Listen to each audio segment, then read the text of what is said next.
नमस्कार दोस्तों, हम आपको आज ले चलते हैं पल्लू में मां बरमाणी के मंदिर।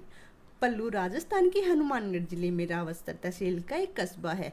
पल्लू का प्राचीन नाम कोट कल्लूर था। यह जंगल देश के सिहाग जाटों का ठिकाना था, जो बाद में इस ठिकाने के जाट सरदार की लड़की के नाम पर पल्लू हो गया। पल्लू में वर्ष में 2 बार यहाँ नवरात्रा में विशाल मेला भरता है। जैसे ही नवरात्रा शुरू होते हैं, पल्लू में गूंजते हैं मां बरमाणी पल्लू वाली के जयकारे।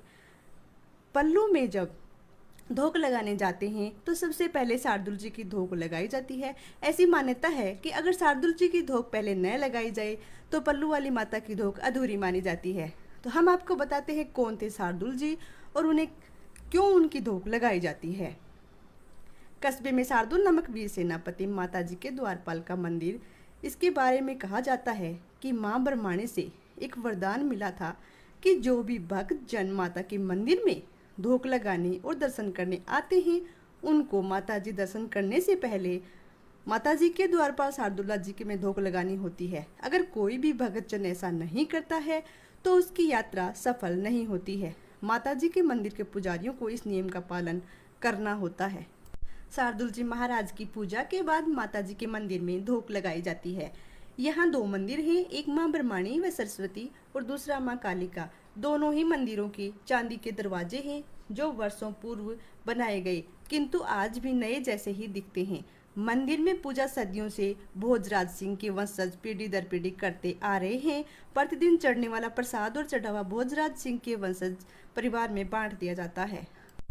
अब आपको बताते हैं भोजराज जी और पल्लू वाली मां बरमाणी के मंदिर के बारे में संपूर्ण जानकारी इस प्रकार से है। बीकानेर जिले के गींगासर नाम गांव में बागजी नामक चंद्रवशी ठाकुर के घर पर एक भोजराज नामक पुत्र पैदा हुए थे, जो राजा कल्लूर का ही अवतार यानी जन्म हुआ था। कुंवर भोजराज अपने माता पिता का आज्ञाकारी पुत्र था। वह गौ सेवा में लीन रहते थे। वे हमेशा गायों व घोड़ियों को चारागाह गोचर में चराने ले जाया करते थे। एक बार इनके इलाके में वर्षा के अभाव के कारण अकाल पड़ गया। गायों को चराते हुए राजकुमार भोजराज उजड़े कोट कल्लूर की सीमा में प्रवेश कर गए। एक दिन गाय व घोड़ियां चरते चरते उजड़े हुए कोट कल्लूर थेड़ के पास पहुंच गई, जहां आज के दिन माता का विशाल मंदिर स्थापित है। गायों को ढूंढते हुए भोजराज भी थेड़ के पास पहुंच गए, लेकिन भूख व प्यास से व्याकुल थेड़ के पीछे एक खेजड़े के नीचे आराम करने लगे। थकावट के कारण भोजराज को उस खेजड़े के नीचे निंद्रा आ गई तो अचानक आदिशक्ति माँ ने भोजराज को हुक्म फरमाया कि उठो भोज और हमारे पास चले आओ और सेवा करो। भोजराज को घबराहट हुई तो आकाशवाणी हुई कि डरो मत, मैं वही आपकी माता हूँ। पिछले जन्म में आप कल्लूर के नाम से जाने जाते थे। मैंने आपको वचन दिया था कि दोबारा आपको दर्शन दूंगी व सेवा करवाऊंगी। माता ने भोजराज को दर्शन उसी खेजड़े के नीचे दिए। वो आज के दिन भी पल्लू में विद्यमान है। माँ जगत जननी ने भगत भोजराज को दर्शन दिए थे। वह दिन आसोज सुदी अष्टमी वार शनिवार विक्रम संवत 1365 था। आज तक माता बरमाणी को अवतरित हुए 710 वर्ष हो चुके हैं। माता ने भोजराज को आदेश दिया कि मंदिर की उत्तर दिशा में एक मीठे व निर्मल पानी का कुआं है। कुएं पर लगी शिला हटा देना और उसी कुएं का पानी मेरी सेवा पूजा में प्रयोग करना। तब से लेकर आज तक इसी कुएं के पानी से माँ की पूजा व सेवा स्नान इत्यादि करवाया जाता है, जिसको आज भी माता जी का कुआं बोलकर पुकारते हैं। यह कुआं माता के मंदिर में उत्तर दिशा की ओर सुरतगढ़ रोड के पास विद्यमान है। इस दौरान माता के कई पर्चे हुए। माता की ख्याति दूर दूर तक फैल गई। तब से लेकर आज तक उसी भोजराज पाहु भाटी के वंशज माता की सेवा आराधना करते आ रहे हैं। पल्लू पर माता की विशेष कृपा रहती है। कहा जाता है कि पल्लू के आसपास कभी अकाल नहीं पड़ता, माता की विशेष कृपा वहां पर बनी रहती है। तो ये थी मां ब्रह्माणी पल्लू वाली के मंदिर की मुख्य जानकारी। आपको हमारी ये जानकारी कैसी लग रही है, ये हमें लाइक शेयर करके बताएं। वीडियो को जैसा लाइक शेयर जैसे माँ के भक्तों तक यह वीडियो पहुंच सके। और कमेंट बॉक्स में एक बार माँ पल्लू वाली का जयकारा तो बनता ही है, तो बोलो माँ पल्लू वाली ब्रह्माणी माता की जय। अब इतिहास से संबंधित विस्तृत जानकारी हम आपको आगे और बताते हैं। वो इस प्रकार है। पल्लू पहले कोट कल्लूर के नाम से प्रसिद्ध था।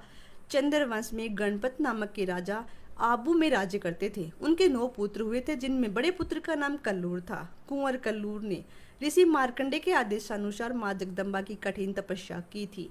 तपस्या से खुश होकर माँ आदिशक्ति ने कल्लूर को दर्शन दिए, तब वर मांगने को कहा। कुंवर कल्लूर ने अपने पिता से अलग राज्य की स्थापना करने की इच्छा माँ के सामने जताई। माँ की आज्ञा अनुसार कल्लूर ने पल्लू की शुद्ध भूमि में आकर गढ़ की नींव लगा दी और माँ की आराधना में लग गया।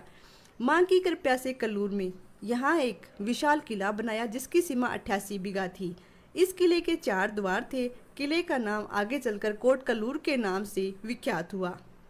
रंगमहल के राजा फूल के पुत्र लाखा ने इस किले को हड़पने के लिए कल्लूर को आक्रमण का संदेश भेजा। लाखा भी भगवान शिव का परम भक्त था और उसे भगवान शिव ने विजय का वरदान जो प्राप्त था। संदेश पाकर कोट कल्लूर ने राजा कल्लूर ने माँ को संकट के समय याद किया तो राजा को माँ ने दर्शन दिए और कहा कि इस बार तेरी हार निश्चित है। लाखा को भगवान शिव का विजयी वरदान प्राप्त है।